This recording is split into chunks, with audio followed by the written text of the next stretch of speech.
Let me speak to Ken Officer Sabuaje and I'll come back to you. So he's a security analyst. He's joining us to try and put in context what we see as different instances of security matters. Ken, thanks for joining us. Good morning. Thanks, Efo. Yeah, it's good to have you. So, there's one thing we call anecdotal evidence, but there's also empirical evidence where you can then say objectively that there is a heightened sense of insecurity. From what we cover in the news, it seems to me as though there are more frequent reports of certain types of violent crime. All right. Some linked to the Bawku conflict, others not linked to the Bawku conflict. So I'm not sure if from where you sit, you're able to tell me substantively that maybe since the election, things have gotten worse security-wise for some time. And is that normal? If that's true, is that even normal? Well, thanks for the question. I think we can proceed on the empirical basis of, the question that you posed. And there could be two explanations. One could be that in all human activities, when you rotate people, those who have institutional memory are replaced by incoming elements which don't have institutional memory, which are not very accustomed to the environment.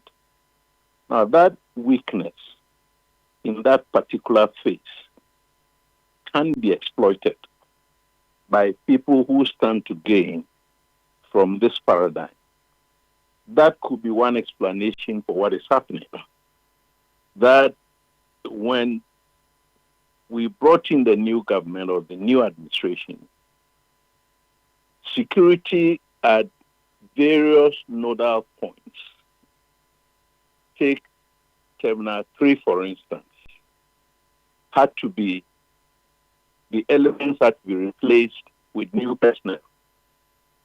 Now, those new personnel, granted that they know everything about security, wouldn't know the architecture of TV3 in and out. They will need time.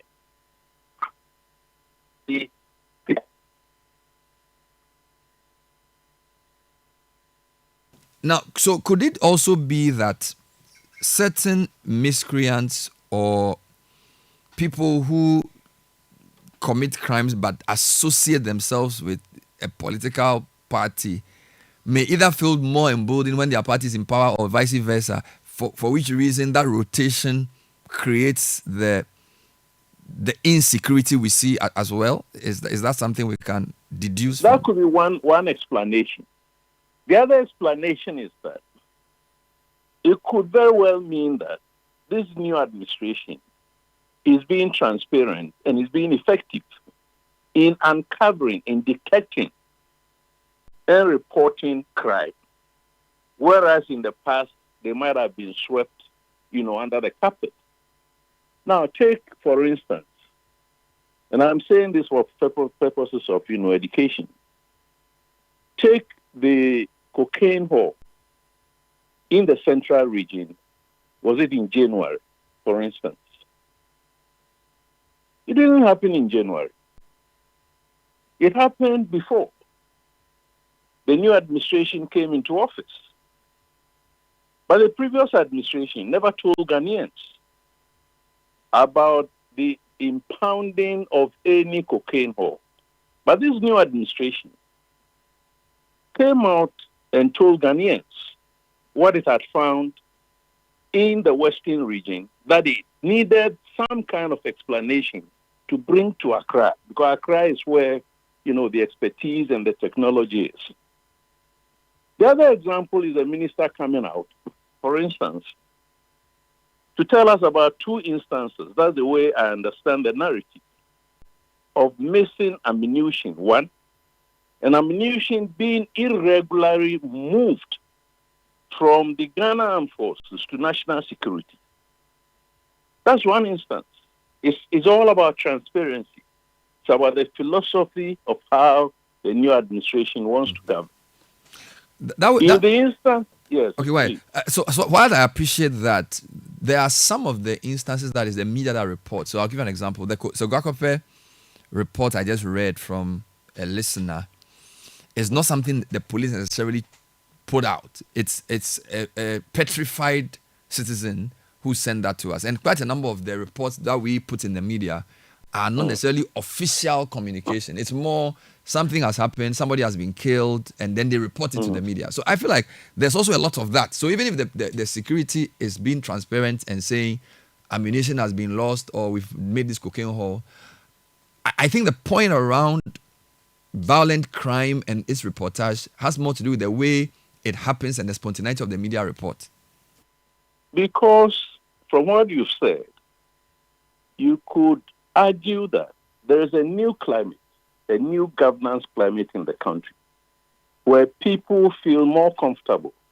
I mean, take just for purposes of discussion, take the Ghana Registered Nurses and Midwives Association and look at the what do you call it, the courage, that they have, the moral courage they have to be openly coming out to make demands which should have been made years back. So when there's a new governance climate in a country, people feel, emboldened, and they feel there is a contribution to the national effort in terms of national security to report cases. That could be the reason why people are now talking and people putting things out in the open. Whereas in the past, you would have been afraid that if you made certain statements publicly, you could be dealt with. It's for Ghanaians to accept what I'm saying or to dispute it. But there's a new climate within the country where people feel that they will not be vindicated. I think that's the appropriate word. If they came out and made certain pronouncements, even those impinging on national security. Okay, let's talk about the Bawku matter now. The president announced today that the security was going to now be enforced, not to be kept. So now they are peace enforcement and not peacekeeping. What does that mean in normal language?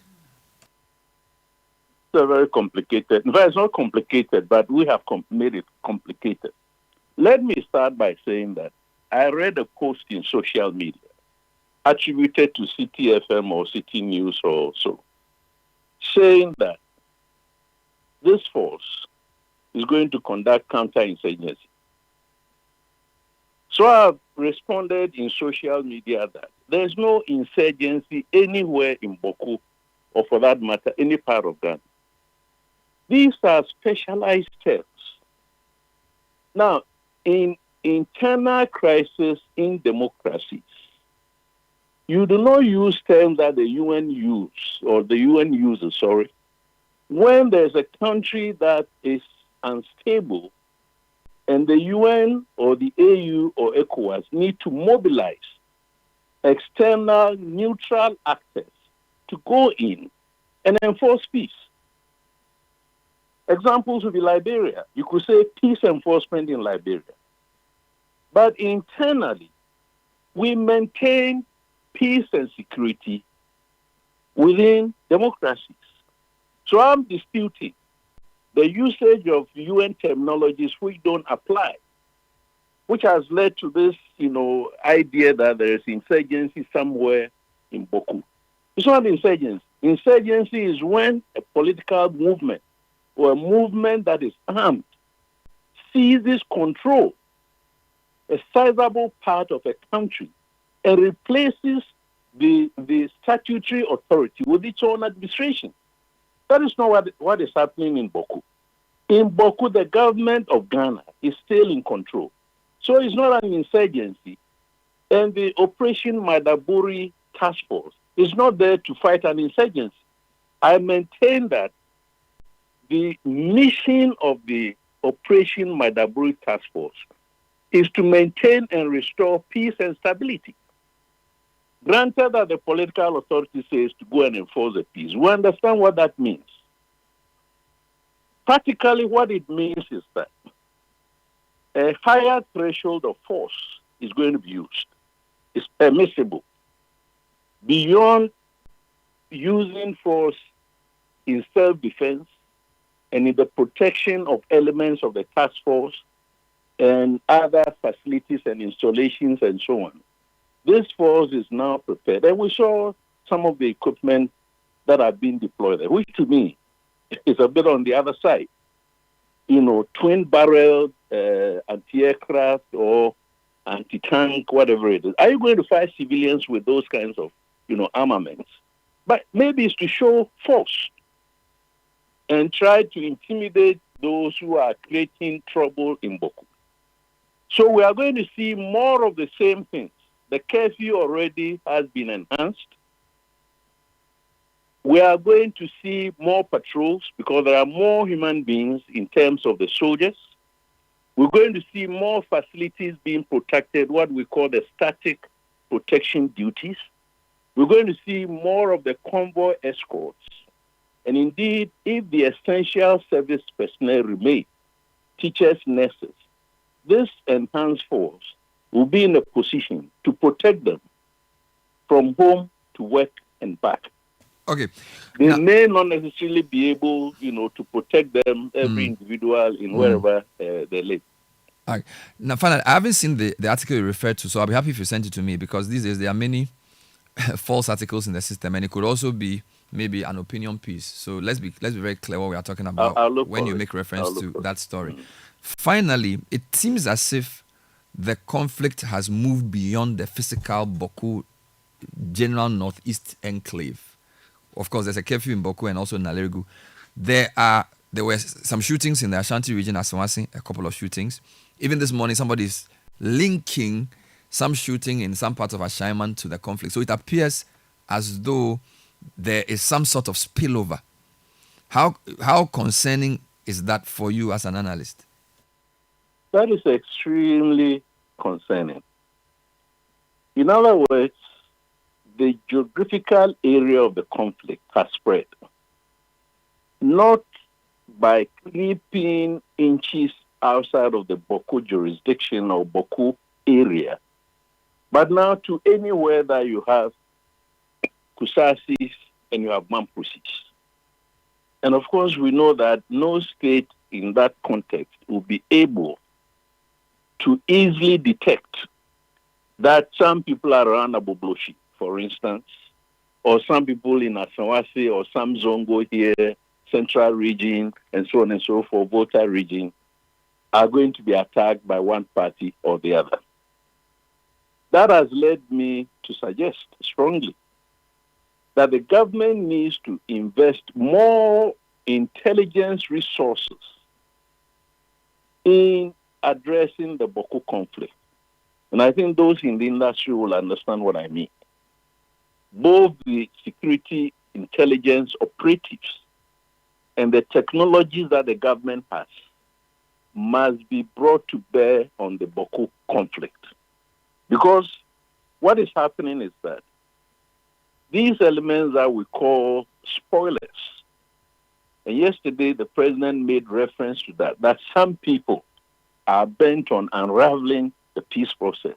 Now, those people technically are spoilers who do anything, everything to ensure that the peace is not realized.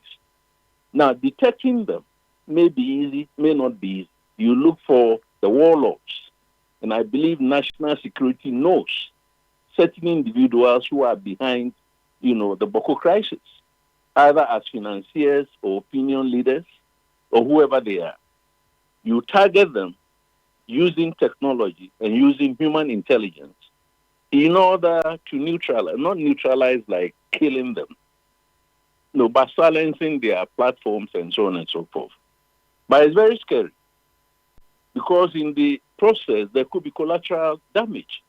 And the collateral is somebody going to a high school, abducting 2 students, who sadly turn out not even to be Kusasis or Mampusis, but being Bimobes. And yesterday, a certain National Association of Bimobes has issued a statement. So this is deepening the crisis. It's now bringing in the minority ethnic groups, of which the Bimobes are one, in and around the northeast. So if we're not very careful, this conflict may get out of control. And then it's going to be more difficult for us to be able to bring it, under control. We may end up in a situation like, excuse my language, some other West African countries where external actors in the form of terrorists or mercenaries or whoever they are now come in, in order to make the conflict a bit more complex. We hope it doesn't get there. Thank you for your time, Ken Officer Abuaji, a security analyst.